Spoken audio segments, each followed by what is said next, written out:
This club's about winning trophies. I'm inexperienced in a lot of those things. 3-0. Can you believe it? Almost lost the cup and you win it. The new European champions, the treble, the dream come true for you. I can't believe it. I can't believe it. Football, bloody hell. But they never give in. And that's the winner. Welcome to American Red Devils podcast. I'm John. I'm Alex. And we are bringing you the best Manchester United news from this side of the pond. Ooh, sir. Roy Keane said being a Manchester United fan is hard on your health. He is not wrong. Whew, another comeback for United, 3-1 down in London in front of the booing West Ham fans. Let them boo. What a win. Bruno and Rashford come off the bench, just changed the game. Look like a completely different side. And the most important thing is 3 points, 3 points, 3 points, sir. Absolutely 3 points, but man, I'll tell you had me at that first half. That was tough to watch. It was a pitiful performance all around for Manchester United. I don't think there was a fan on Twitter or anywhere in the world watching that thinking that we were going to come out and blast them 3 in the second half. But look, Moyes, tactical genius, he can only do it for one half, sir. That's probably why you hear him on the intro, and he's not the manager of Manchester United at the moment. Hey, I mean, we'll leave Moyes off the side for a second. Hate Moyes. He'll get raked through the mud in due time. But how about, unfortunately, Ole making the right move, I thought, benching Rashford and Bruno. You're hoping that this team can be good enough to get a win without him. Not the case. We looked completely flat in the first half, did nothing. Let West Ham just kind of boss the game, and then you bring on arguably our two best players in the moment, Rashford and Bruno Fernandes. They came on and completely changed the game. Everybody played better. Great performance, ultimately. If you take both halves of football, I'm satisfied. No, and it was one of those things where in the first half, we just had no solutions to West Ham packing it in, right? They were pressing us high, and then they pack it in. They were well organized. We looked absolutely clueless. There was no energy in the middle of the park. Pogba, a lot of giveaways. Got to give him a little criticism about the first half. Second half, don't call it a comeback, Paul P. You love to see it. But, it just wasn't working, and Ole, again, finds the right adjustments. As a fan, though, it'd just be nice to cruise, score 2 in the first half, maybe out of third, and just, have a nice time on the couch, sir. But instead, we're sweating it. We're dying, like Roy Keane said. I'm absolutely, it's like the ups and the downs with this team is like killing me, sir. I'm absolutely PSG. Then we got Southampton. I mean, this has been a hell of a week. Doing it 3 times in a week, it's like, come on. This guy's moving, too. Add that on top. You're right, but as long as you keep coming back, it doesn't matter. The fact is that... No, I just want to relax during the match for once. I don't relax. want us to be like, first half's terrible, we're like bickering, then you come back, it's like, it's crazy, but, consistency. And also, shout out to Dean Henderson. You want to talk consistency, Hendo, rock at the back for United today. I love it. He played well. I think the center backs played well. I just think it's Bruno. I mean, our team revolves around Bruno. I think when he comes on the pitch, everybody lifts up their game. They work harder, and they certainly did work harder when he showed up in the second half. So we got to give someone else credit who doesn't get a lot of credit, and that's Ole Gunnar Solskjaer and making the subs at halftime. They, Louisville, he should have started them. Players need rest. He brought them in the halftime, and they got to totally change the game. So he deserves credit. He is the manager. He did make the subs, and it led to the victory. So you got to call a spade a spade. No, absolutely. And I want the pod to focus on the pluses of coming back, but why do we consistently come out flat in the first half? Why are Southampton able to pip us? Obviously, Southampton in form, West Ham in form coming into this game, but it seems like for some reason we need that to concede and then get that manager halftime talk, maybe a sub to be able to wake up, sir. It's consistently coming out flat. Yeah, I'm not even that. Actually, I don't think it was that big of a deal. I think the bigger deal was the fact that we conceded a goal and we had nothing doing, right? Without Bruno Fernandes, Paul Pogba everyone looked average. And I'm not going to single out players, but Bruno not being there, it's like we had nothing doing. We look like old United without Bruno, like pre-January Bruno, Manchester United. So him being introduced, also Rashford, he's probably the second most informed player on our team. Totally changed everything. We just look completely different. The confidence level is there. Pogba played better. McTominay played better. The defense played better, right? I think Maguire looks more confident, so did Lindelof. So he's our guy. He's our he's not our captain, but he is the heart of the team, and he is undroppable. I mean, the problem is when is he going to get a rest, or EFL Cup? Dude, when are we playing EFL Cup, sir? I don't even know. Look, let's get a quick PSA for the podcast in, and we'll jump into the match, sir. You can support this podcast on Patreon. If you like independent fan content, we have no sponsorships of this podcast. We are supported by you directly, the fans. The best way to do that is Patreon. We give out pins, stickers, scarves. You can subscribe for anything from $1 a month to $20 a month. We have a few tiers there. Check it out, www.patreon.com/American Red Devils. Check out our website too, www.americanreddevils.com. We have an amazing blog with fan-generated content. If you're interested in contributing, you can reach out to americanreddevils@gmail.com. And also click on store while you're there. We have some great merchandise there. Glazers Out scarves, Glazers Out shirts, pins, everything in between. And our new Stanley Chow designed logo badge sticker is up there as well. Check it out. If you don't want to part with some cold, hard-earned cash, drop a review on iTunes. That's how we're found by all the fans out there. 5 stars, some cheeky banner, and you can email that to us. We will ship you a free sticker, sir. Did I miss anything? Check out our YouTube channel. Don't forget to write a review. We appreciate them. They go a long way in getting us found because we're not using ads. And that's about it, sir. We got a big win to break down. 3-1. Huge win. Manchester United 3, West Ham 1, sir, at the London Stadium. We absolutely smoked them. Let's jump into that lineup. At least in the second half, we smoked them. We had Dean Henderson, world number 2 in net.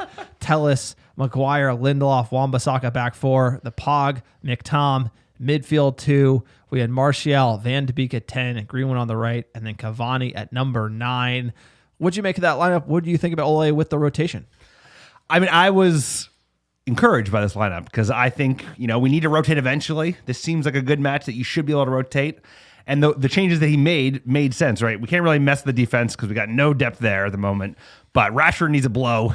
Bruno needs a blow. Get Donny and Pogba in a team together. I liked it. Get Greenwood some minutes. Cavani up front. What's not like? We should be able to rip West Ham apart. And then as soon as the game started, it's like, this ain't working. No, as soon as the game started, we looked completely off the mark. I don't know if it was the lineup. One thing that perplexed me was the fact that we weren't able to get the ball over the top and behind, sir. As LVG famously said, Long balls. we need to get those long balls up to Cavani. I felt like everyone was coming too. Martial wasn't involved. Green was isolated.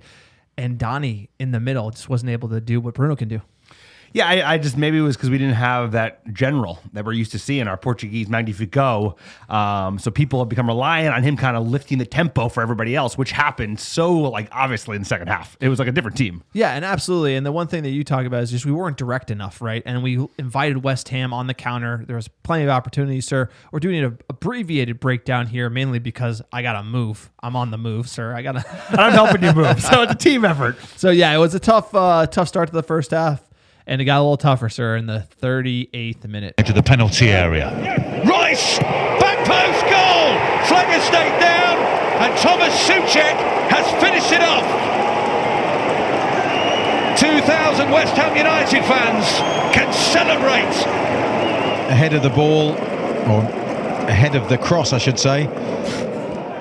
Okay, flick on near post, finish back post. How many times have we seen this goal scored against us, sir? I can think about what Southampton at the end of last season. There was another one early. Was this PSG? They score something like off a corner. And it's not the first time, I hate to say, Paul P's been caught ball watching the back post. Him and Tellis. You get both of them. Both of them. So nothing good about this. It was coming. They had some chances. There were a couple other chances in this half. And like we said, United looked bad. We did not look good. Yeah, it was a frustrating performance to watch. Pretty much gutless. And you thought, after that goal, we would wake up, and we didn't even. And that's kind of where I thought, hey, Southampton, looks like we went down. We showed some fight, showed some grit here, and, it really didn't happen. So going in at halftime, I was thinking Paul P has got to be yizanked. Bruno's got to come in. I thought Donny would drop in the 2 with McTominay. What did you think about the changes Ole end up making? No, so I sub-wise in. It was Rashford and Bruno. There's no argument of that. Who's coming out?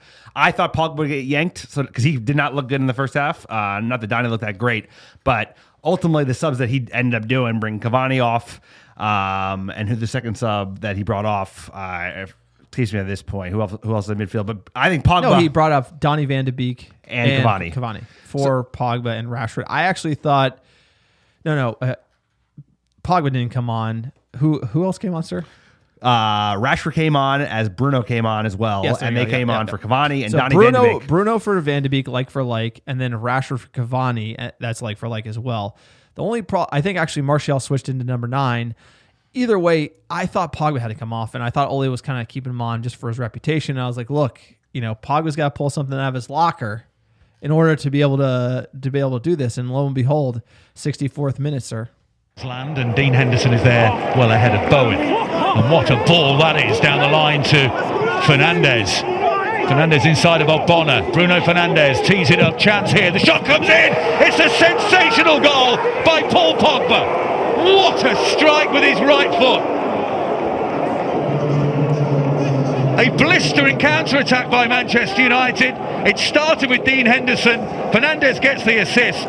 But it was all about the strike by Paul Pogba. So his second goal since April 2019, and we are all level at the London Stadium. Lovely work by Fernandes as well. You can hear Graham Lasso doesn't even want to say anything. You can hear the joy. He's like a long pause. Doesn't even want to say anything good about United. I mean, what a hit by Paul Pogba. Like I said, I thought he should have been yanked. I thought his body language, his jogging, whatever you want to call it, in the first half didn't look like it's worthy of the badge for me. And then you leave him on.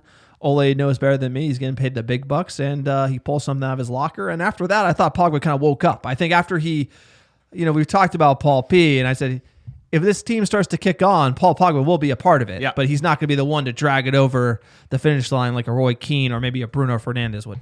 No, but you need this. This is the Paul Pogba magic, because we needed a goal to get back in the game. And just like you said, it's like he played pretty well in the beginning of the second half, but when he scored this goal, he was like old Pogba again. He was like shouldering people off. He wasn't doing extra dribbles. I think he just turned him on a little bit, and that's what we need. We need Paul Pogba up and running. So more of this, please. Sir, more of this, please. We had plenty more. We didn't have to wait long. 68th minute. Whether Fabianski catches him with his kicking There's foot. a chance and a goal! Mason Greenwood gets his first in the Premier League of the season, hot on the heels of Paul Pogba's first in the Premier League this season, and in the blink of an eye, Manchester United have turned it around at the London Stadium. Joy for Ole Gunnar Solskjaer. They've turned it around on the road again. West Ham 1, Manchester United 2. Well, we did say about whether West Ham United would rue their chances. They're literally the worst announcers ever. Like, you just hear, he's not even saying. You should be like, what a sensational goal from the 19-year-old. That turn is brilliant. It's like embarrassing. It's like from the Matrix. What a goal. They have nothing good to say about Mason. Like, this is 19. This movement, this touch, the way he moves, and then the finish off the hop is like purely unbelievable. It's he's going to be a player for the long term for Manchester United, and to be able to not even say something good on the coverage. Look, NBC LFC all day, Arlo White, Graham Lasso, they're absolutely jokers. No, they're the biggest bunch of jabronis on TV. I mean, they're like complete Muppets. They act like we're not the biggest team, most popular team in the United States. And like, I think it's all gotten worse ever since the Scousers kind of popped back up the last couple of years. But their bias just like bleeds through. I mean, Arlo White was at least pretending. Like, he had to act excited with the goal. Graham Lasso and Lee Dixon, what a bunch of chumps. Yeah, I would say Arlo White's probably tolerable, but with the crew, he's, I just think he's not really tolerable, sir. I think Graham Lasso brings Arlo White down. But either way, you can hear the commentary. Even when Manchester United winning 3-1, they're talking about how great West Ham subs were at the end of the game. It doesn't make any sense to me. Okay, so look, we don't have an official agenda for the pod. We're going off of just like a bunch of tabs on a laptop. We're doing the best we can. We missed a sub here, 62nd minute. Juan Mata came on for injured Marshall.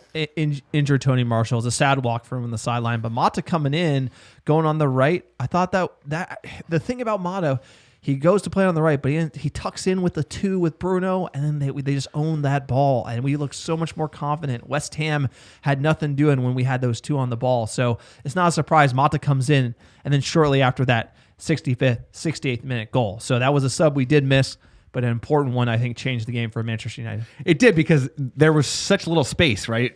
West Ham are so compact. They have so many players behind the ball, and having a player like Mata that's so good at carving out space, obviously Bruno's great at it, but having an addition on the field obviously paid off in a big way. And if you really want to see a complete team goal, and we're talking about the special one here in the 77th minute, I would love to hear what Graham Lasso has to say about this one. Cutting in terms of his position, starting wide and coming inside. Lanzini playing a little bit narrower than Bowen did on the right. And the through ball once again. And Rashford is in, the flag stays down, and he finishes it beautifully. What a terrific footballer this young man is. Marcus Rashford, a delicate finish, and a marauding Manchester United have hit shell-shocked West Ham in this second half. They are all smiles. So substitute to substitute to substitute. Beautiful finish by Rashford. In complete control of the situation, wasn't he? There's Fernandes, first time free to Mata. Lovely left foot pass, perfectly weighted. Great first touch. Again, that sets everything up, doesn't it? The quality of it. I love this game! Sir, when you're cruising at the London Stadium, Marcus Rashford, that dink chip with the amazing pass from Mata, the work in the midfield, the Iberian connect, Bruno and Mata together. You know, I think Mata, like we talked about in this podcast, you play him against these old English sides, you need to break him down, and, you know, we look pretty good with that left foot. No, he did. I mean, especially, obviously, Bruno's the X factor. He changes everything. He created, like, apparently 8 chances from open play today, which is the most any player's created in a game of Premier League this season, and he only played one half. Like, he was playing another level. He changes this team. We play at another level when he's on the pitch. And obviously, Rashford is playing lights out. He should have had at least a brace. But that Greenwood finish is like absolute worldy. Like if it was an English Chelsea player, they'd be like, oh, they literally make it into a special. If Timo Werner scored that goal or Mason Mount, they'd be talking about it all day, and it'll barely get a whisper. But what a day! Respect, man. Respect. I have an idea. I think 21 is the only way we're gonna get respect back. It's the only way. We have to win. We have to win the title. No, it's true, and you know, hated, adored, never ignored, sir. That was the match, sir. You know, Manchester United wins it 3-1 easily in the second half, at least. You know, the theme for being a Manchester United fan, and we talk about a lot on the pod because it does matter. It's like we're friends with all these Chelsea, Arsenal, Liverpool, Everton supporters. We got a text thread. During the Manchester United match, they're all watching it, and they're all texting us about how bad Manchester United are. We don't respond, sir. The whole game, we don't respond, and we just send a photo just doing the shush after we win. You know, that's how you should be as a United fan. You should let them talk, and then you let the performances do the talking for you, sir. Manchester United would have win, but what do we know? Let's check in with the manager, Ole Gunnar Solskjaer, in his post-game presser. Afternoon, Ollie. Hi. Congratulations on the result. Thanks. I want to talk a little bit more about what you mentioned previous to the game, where you talked about fine margins and how performances can be the same, but the result very much comes down to the fine margins. Again, what do you think swings it? Is it a case of intensity or fitness, or what would you think helps turn a 45 minutes in the first half to a 45 minutes in the second half? Well, there's loads of things in that decide a game of football. Of course, first half we had loads of the ball, but we couldn't control it and we couldn't create anything. The second half, I thought we tweaked a couple of things tactically, just small little things that just making the space bigger. A couple of runs that we make that create the space for Bruno in the middle. The quality of the finish, of course, that's the 3 goals were all exceptional quality, and that was the difference between us and them today. I would say they had chances as well first half, but they couldn't score. But the quality we had in the second half was too high. Rob Draper. Hi, Ollie. It's quite perplexing though to see your sides. I mean, really didn't look that good. Didn't look good at all in the first half, but superb, particularly for that sort of 20-minute passage of play in the second half. Does it perplex you at times? You know, we're playing against a very good side. They've drawn to Tottenham. They've drawn to City. They should have got points against Liverpool. They beat Wolverhampton. They beat Leicester. They're a very, very good team that made it difficult for us because they've got X factor. They've got the quality in the big moments of the game. Set plays, definitely. Counter-attacks. You know, we had the ball. I'm sure we had about 65% possession in the first half. But as I said, we couldn't control their big moments. And, of course, the goals. When we got the goal and we got on the front foot, we look like ourselves. We've done this too many times now, coming back from 1-0 down for it to be a coincidence to have this character in the team and belief. And the mentality is one of the biggest things that I take from these away games. They always believe in themselves. We trust ourselves. There's no shouting and screaming and all that bit. We believe in our teammates and believe in ourselves. Mentality. Look, Ole listens to the pod. I think that you heard right there. He literally hears me shouting mentality.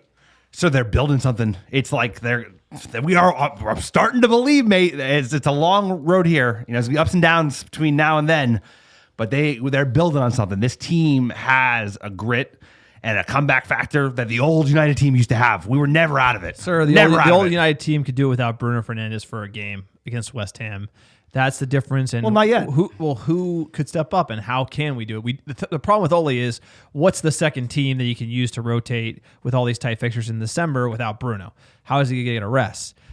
You look at the last 6 games, sir. We beat Everton. We beat West Brom. We beat Istanbul. We beat Southampton. We obviously lost to PSG, but again, we had that game. And now we beat West Ham. 5 wins in the last 6. We have a tight fixture window in December. We're doing well, and I think the locker room, the mojo is flowing right now for Manchester United. It is, and I know we're not looking at the table. I know we don't look at the table and do that, but it's more promising than it was a couple weeks ago. And sir, you don't look at what do you mean? I'm not looking at the table. Table's right there. Table's right there. I don't see no table. Well, we're in the top, so I don't look at table. I don't look 4 now. Okay, the rule in the pod is you don't look at the table. I'm aware of the rule. We're going to call it table day. People call it Boxing Day. We call it table day. After the Boxing Day fixture, sir, we will officially talk about the table on the pod. There you go. It's banned. It's banned until then. Sir, tell me about the you checked in on the Chelsea Leeds. How they doing? Nothing good. They took the lead, unfortunately, 2-1. No, that's a bummer. Maybe Leeds will get a late equalizer. Yeah, we're rooting for the Chelsea. Zuma. We're rooting for Leeds scum. That's never a good thing you want to be doing. No, we hate Leeds. We hate Chelsea. A draw would be nice between those two sides. Sir, people criticizing Ole Gunnar Solskjaer for PSG. Saw Ole out trending on Twitter. The complete muppetry. Look, we turn around. Let's back our manager. It's going to be a long December, sir. We got to be able to fight. It's United against the world. You better get used to it. And the worst thing we can do is infighting. Absolutely. Speaking of, we have a great fan take here from Ty Kircher. Ty, give it to us. Hello, top 4. Comeback Kings, Manchester United, led by their furious leader, Bruno Fernandes. Halftime subs paid all the difference. First half, terrible. Second half, brilliant. Thank goodness we're playing away on Tuesday night. Glory, glory, Man United. Absolutely love it, Ty. You're not supposed to check the table. Just give me those notes. But other than that, I guess we're in the top 4, sir. We are, and actually, it gives me a little hope that we're, I don't need hope for I know United showing up on Tuesday in a must-win game or a must-tie game. You never win a title. But on the road. It's all about, it being on the road, it gives me more promise because United looked like ridiculous on the road. We need to shore things up at home. Sir, this is Europe road. It's not England road. Yeah. We're going to Germany. Sir, it's going to be RB Leipzig, sir. That's right. We have a next match.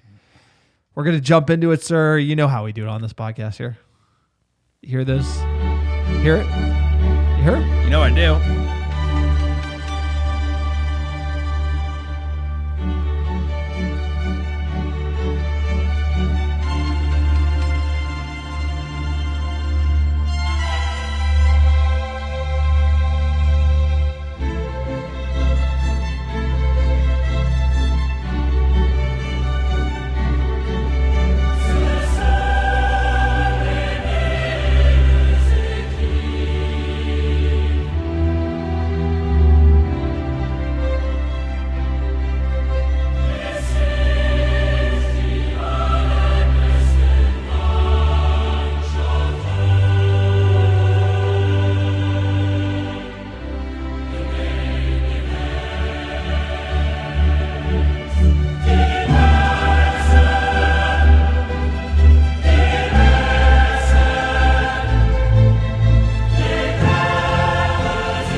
Sir, it's RB Leipzig versus Manchester United. What a match. All to play for. United need the win and you're in. The draw and you're in. The drama, sir. We always leave it late. It's late here in Group H. How you feeling? Sir, you know what? If we went into the beginning of this group thinking all we needed was a draw on the last day, we'd be happy with that. This is a difficult group. Obviously, we really dropped our chances by losing in Istanbul, but forget about the past. It's about the future, and this is the most important game to come. Must win, because we got to take the advantage that we did by winning those first 2 games. We're a better team than RB Leipzig. We saw it the first time we played them. So we need to go out there, win convincingly. None of this like clawing back a victory in order to make it. So let's go out there and control the game. Kickoff noon Pacific here, Tuesday, December 8th. The coach of RB Leipzig, Julian Nagelsmann, I'm looking to his suit game on the sidelines to know if we're going to win. If he's wearing something, not loud, I'm going to be worried. If it's I think he will be. I think he's going to calm it down because he wore that jabroni jacket last time. I look like a moron. The more he looks like a jabroni, the more confidence I think we should have as a team going in there. Regardless, sir, it's going to be a tight match. Obviously the game where we smoked them, I think there's going to be some bad blood. I think RB has battled back in this group. They will not go away. A United faltering against PSG. It's one of those things where you pray to the footballing gods, but you see we're so close to grabbing that qualification and we didn't get it. Can we clap back and grab it against RB, sir? It's going to be hard. It is, and RB knows what's at stake. That they need to go out there and get a win. So they're going to come out hot, bro, like ripping. What, did you check the odds? Sir, I'll tell you what. We don't get into the bookies until a little later, but they got it dead even. RB Leipzig to win plus 160, Manchester United to win plus 160. It's what's the draw? It's a coin flip, honestly, this game. The draw is plus 260, sir. So it's we don't need to win, though. It's going to be nervy. It's going to be a nervy game. I could see in this match we're going to be qualifying at one point. We're going to not be qualifying at one point. I think it's going to be back and forth. We'll get to the qualifying scenarios after we talk a little bit about RB. Club was founded in 2009 by the initiative of Red Bull. Essentially, the Red Bull company purchased the playing rights of a fifth-tier side, SSV Markenstraat, with the intent of advancing a new club to the top flight of Bundesliga within 8 years. They did it, and then they made a run in the Champions League. RB Leipzig plays at home in Red Bull Arena, sir. Obviously, they play in the Bundesliga. Big club now, but they do sell. Their manager, he's kind of a crazy man. He's known to put everyone up front. He has a crazy press. It's going to be intense. I think this is the type of game we want to see. You thought PSG was exciting? I think this one's going to be exciting. It's going to be 2 heavyweight boxers in the ring, going blow for blow. And the real question is, tactically, how does Ole Gunnar Solskjaer line up? Yeah, it's going to be depending on who's available. Fred's out of this game, so that's going to change things a little bit. But ain't going to be no Bruno Fernandes on the bench. I'll tell you that. He's going to be starting. And I think we should just go out there, sit back, and I don't know if we counter or we just go for it like we did against PSG and hope that you got to finish. Because we're going to have chances. We just got to finish. PhysioRoom.com, Phil Jones, who are you? Luke Shaw still out. David De Gea, the knee injury, uncertain. Martial, obviously, we have no update, and Cavani as well. So Martial is the groin. Edison Cavani was the muscular injury. I think Ole addressed these in the presser, but they could feature unknown. So we could see Hendo, we could see De Gea come back. Luke Shaw is not going to make the match. So him and Phil Jones are probably the two that are no's. De Gea, Martial, and Cavani, maybe. It's a tight turnaround, sir, so we might not see either Martial or Cavani. We might not. Cavani, I think, would be a big loss. But how about Hendo? Shout out for him today. Great game, bunch of big saves, commanding in the box. Good to have him. And also just, how about that big boot up for the goal? That was a huge one. Given those injuries, what is your lineup, sir? Who do you got? This is what I got. I think it's going to be Hendo and net again. Back four, AWB, Maguire, Lindelof, Telles. And then in the midfield is going to be Scott McTominay, Donny van de Beek, Paul Pogba, Bruno Fernandes, Marcus Rashford, Mason Greenwood. So that's quite a bit of players. Was that 12? It's 11. Back four. Sorry, we're running off the top of our head. Sounded like 12 to me. Somebody count it. It could be 11. I don't know. I'm going to say Hendo and net. I'm doing the back three. Tuanzebe, Maguire, Lindelof. I'm going to push AEWB up. I'm going to push Telles up. I'm going to put Fred McTominay 2. Then I'm just going to let Bruno, Rashford, and Greenwood do the job up top. I think you got to let RB absorb and counter Rashford, Greenwood, and obviously Bruno, sir. I want to kind of be a little negative to play the counter against RB. Fred misses the game because of the red, so you got to pick someone else. God damn it, sir. Matic. How dare you? I am Matic. I'll put Matic. Lock it down. Teamwork, bro. Teamwork. Lock it down, sir. We got a lot on our minds. As far as the bookies go, booking the bookies, I said it. It's dead even to win, plus 160 for each club. The draw, plus 260. As far as who is going to score first, Cavani, plus 500. Same as Bruno. Igalo, plus 600. Rashford, plus 650. Martial, plus 650. And Greenwood, plus 750. I like that Greenwood bet.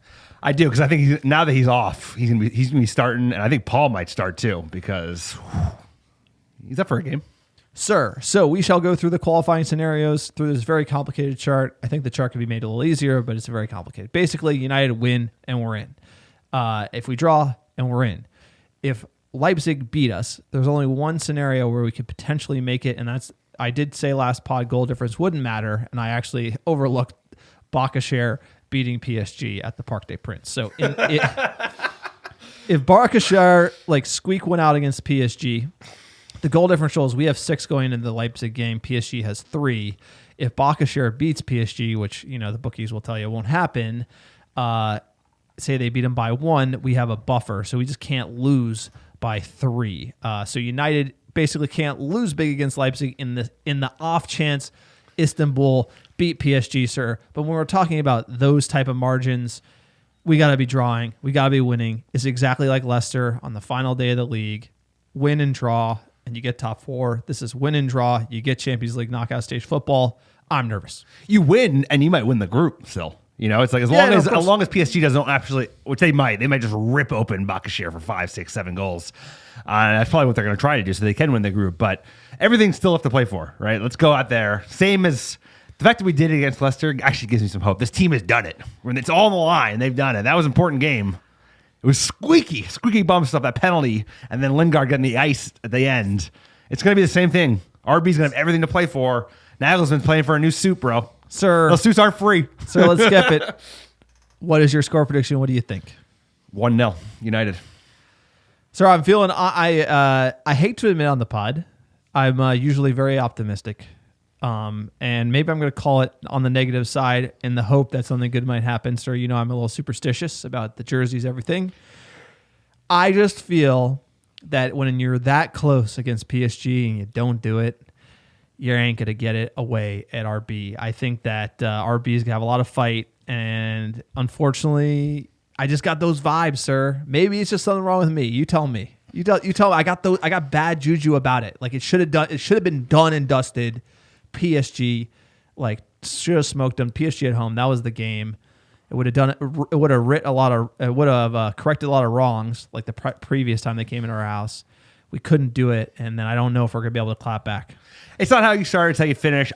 I'm encouraged by this win. Every win we get like this just adds more steam to the engine, and I have confidence. I have more confidence than I did a week ago. The big win against West Ham, that is a big win. I think Ole's right. The team's been playing well, taking a lot of points off a lot of people. We're going to go in there, and we're going to know what needs to be done. Bruno Fernandes is going to be started. Rashford's going to be starting.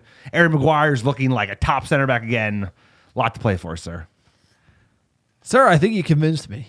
Sir, so give me a score. At least call the draw. I think sir, it's going to be okay. You know what? Watching this team's not good. I'll tell you what. The only thing I know is that it's not going to be good for our health. That's the only thing I know. So I'm going to call 1-1. We're in. Or maybe like a 2-2. We grab a goal at the end. Heart attack City. Heart attack United. Heart attack all day. This is just the way we do it. But like you said, we'll get in. We'll squeak in. Squeaky bum time. I think we shall get it, sir. Look, United in the news. So talk about the game makes me nervous. I'm freaking out. I just we need to do it. Has Manchester United ever heard of Easy Street? No. Remember with Sir Alex Ferguson, we win the title every year, just cruising, just not stressing. Hasn't been like that in a while. I know. Look, let's get into the news here. Positive news here. Old Trafford. Manchester United at Old Trafford. They plan to bring back fans to Old Trafford as soon as the Leeds match on December 20th. Obviously, we saw fans coming into the stadiums for the first time. You can tell about the Millwall fans. Well, the West Ham fans booing Marcus Rashford. No, yeah. That's class act. No, but Millwall fans are trending. You can go look it up on Twitter. Alex did talk about how he went to a Millwall match by himself once, and the supporters were more than salty. And guess what? That salt's been building up, and yeah, the Millwall fans, sir, they're a rough crowd. Yeah, don't take your kids there. Yeah, rough crowd. But look, it's good news. Manchester United revealed their plans to bring fans back to Old Trafford. They aim to have supporters at the ground for their match against Leeds on December 20th. Greater Manchester is currently in Tier 3 with regards to coronavirus restrictions, which means they can't have any fans right now, but other areas of the country are Tier 2, so they're hoping essentially that they can transition to the Tier 2 and then fans would be allowed, which would be great. And I think it'd be awesome to have fans in the stadiums cheer on the lads. I'm sure that will help the team in home performances, which we've struggled at this year. No, for sure. And this is a light at the end of the tunnel, right? This is the beginning of having some fans back. So it's a good sign. Numbers are crazy high everywhere at the moment, but if they can kind of get through the winter and keep the fans in, and hopefully that adds some cash flow, not just to United's coffers, but to all the clubs that are suffering.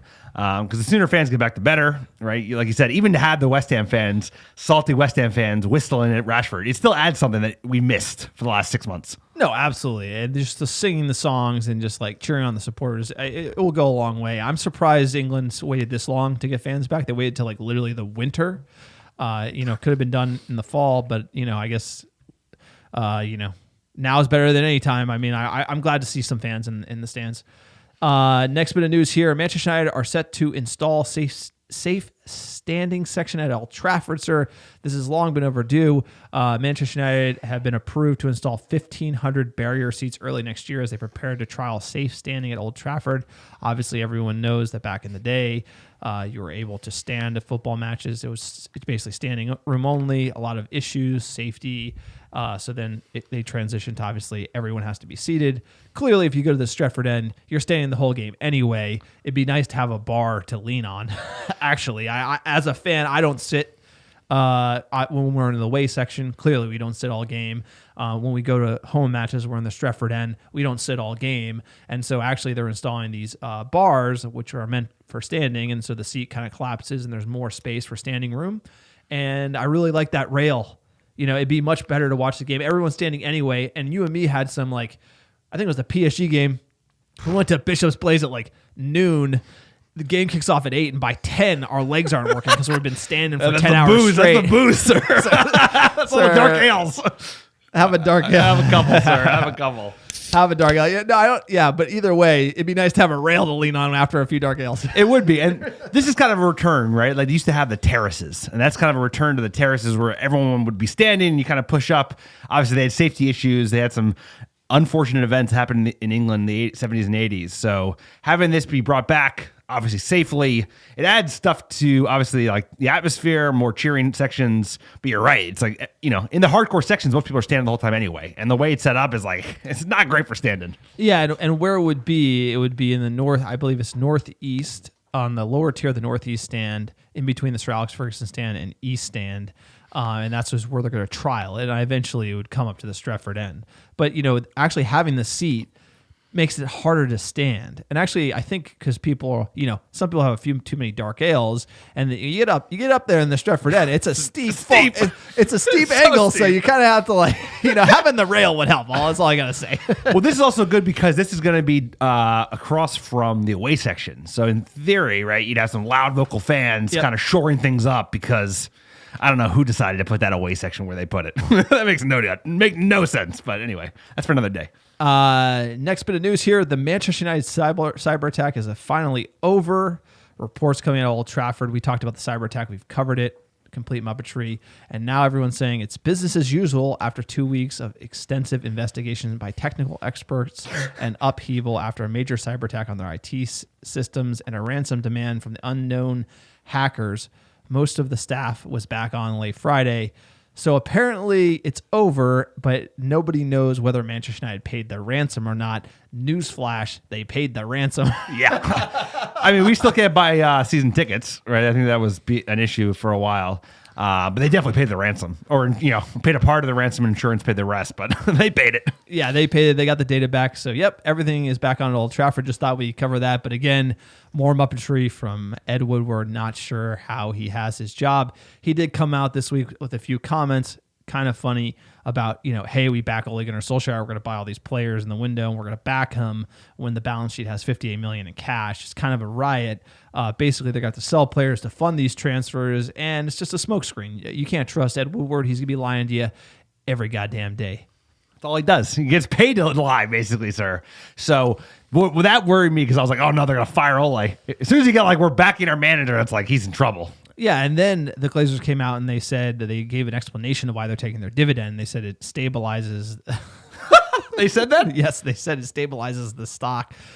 I mean, they have no shame, sir. That's called being shameless. They are shameless because what it's basically, I know what they're saying is bullshit. I could explain it on the podcast, probably not worthwhile, but essentially it's sort of a confidence thing where if they see that the club's paying a dividend or they don't stop the dividend, when stocks stop dividends, it's usually a really bad signal. Right. So by doing it, they're giving, essentially they own all the stock. They own all the stock. It's so bullshit. They're basically saying it's giving nobody the retail float confidence in the stock, which they don't care about at all and doesn't matter because they own the majority of the equity. So it's them that need the confidence. It's a complete, it's contradictive statement. Either way, the Glazers, I'm due for a blog there, but again, I'm moving, sir. You want to know why we get the abbreviated pod? Move, gotta move. This doesn't feel that abbreviated. And also, sir, I'm never abbreviated. It's never that abbreviated. Also, it would really hit the Glazer family confidence, for the next summer gala if the dividend was delayed, God forbid. I mean, that is some bullshit. Some bullshit, sir. Sir, we grew up in New Jersey. Is anyone from New Jersey brief? I don't think so. We got a lot to say. Got a lot on our minds. Fan questions. Speaking of what we got on our minds. At Blickstro on Twitter, quote, Bruno saves Ole's job once again. Ole holds us back and relies on individual brilliance to win games. It's like Ole just tells him to pass to Bruno and see what happens. We're a squad of individuals, not a team. Pumped for the win, but this is sustainable. Top teams. This isn't sustainable. Top teams will kill us. Sir, it's a little salt there. A little salt from Blickstro, sir. Sir, I'm looking at the soundboard. I'm looking for the soundboard. I'm looking for. I prefer not to speak. I prefer not to speak because I prefer not to speak. It's I'll go right at you, Michael. Sorry, it's the best football we've seen since Fergie for left. Fans by fans. I respect opinions. Everyone's got an opinion. Everyone is allowed to have an opinion. People are allowed to not like the manager. If you watch the first half, I question why Ole can't get these lads up for a game. Now, Roy Keane famously said, these players, Ole is clearly a player's manager, and he trusts the players to come out and have a performance, and they lay flat. I would like to blame the players a little more for that performance than I would Ole. But at the end of the deal, the buck stops with Ole, so I understand there's criticism. But at the end of the day, it's a nice win. We're not playing Ole's at the wheel, though. No, because we're not playing the Ole's at the wheel until we win some shit. But the thing is, you either get credit for fucking it up or you get credit for fixing it. And it's you don't get it both ways. He doesn't he screws up and then he fixes it. I don't know. It feels a little bit like you're having your cake and you're eating it too if you can criticize when you win. But also, I would like to, say that I think Bruno is the player that we need, and I think there's a few other players we could use that the board haven't backed Ole with, that if they had, we might not need to rely on Bruno so much. I think part of that is the right winger. Imagine Jadon Sancho. Could Donny van de Beek play with Jadon Sancho and maybe not need Bruno? I mean, that's another viewpoint. But with the current squad, yes. With or without Bruno, we're the sinking ship. If Ole got his Holland signing or his Jadon Sancho signing or his Jude Bellingham signing, that would be a totally different story. And if he had all those players and we were floundering, but I think given the players he has at disposal, I think we're doing pretty good. And it's an inconsistent team. We could be a little more consistent. I think the starting, you look at the body language, the effort was low in the first half, and the players are to blame, but at the end of the day, you blame the manager, and fairly or unfairly, the first half. Now, the second half, like you always say, Ole's allowed. There's two halves. Ole's allowed to make changes, and did he get it right? Yes. It's not how you start. It's how you finish, bro. It doesn't matter if we micromanage or if we Monday morning quarterback the first fucking half. It's we won the game. He made the changes that he needed to make. We shouldn't be that reliant on our player, but what does that say about the rest of the players? Fired up. Alex is fired up. Alert. I need a woo. I thought we won, bro. I need a siren here. Woo, we got a hot take. Alex is hot. You want to, everyone bring these. Next question. Critical Ole tweets here. Get Alex fired up. I'll read them out on the podcast.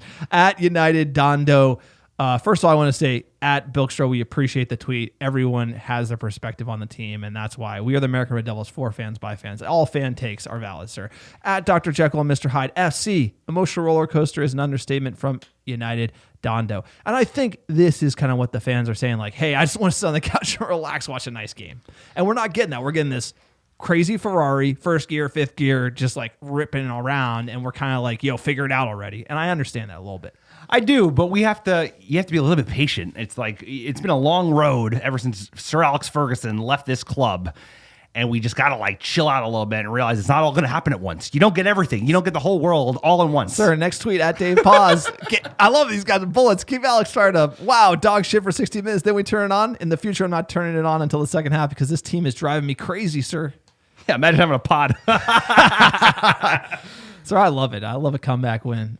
Exactly. I enjoy it more when we come back to win. I know not every week. I think if you look at it, there's some sleepers here in these fixtures. United are playing good teams like West Ham was better than they have been on average. Southampton has been better than they have been on average. I like the West Brom is probably the most upsetting one.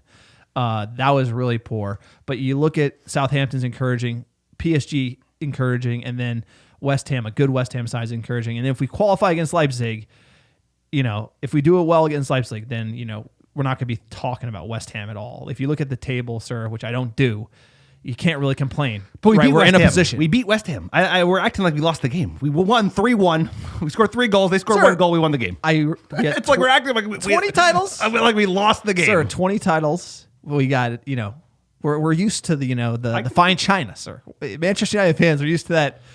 The finer things here as far as a football team. At JDW 300, quote, 3 points cool. That first half was abysmal. We go against City, Spurs, or any battle-tested side, and we'll get punished severely.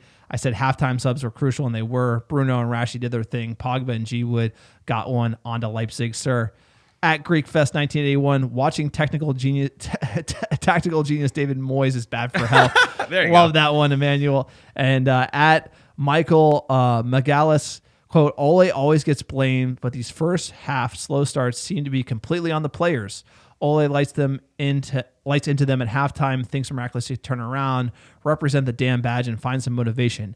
Great second half, and I'm confident leading into Leipzig. See, that's more of how I feel. Is I think if the players come out like that and have a bad half, it's on them, and it's on Ole to turn it around in the second.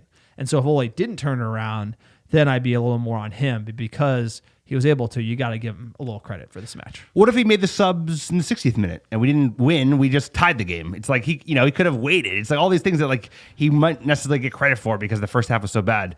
We benched our 2 best players to get them rest and then bring them on, and all of a sudden we look like a great team. So it's context, man. There's always context.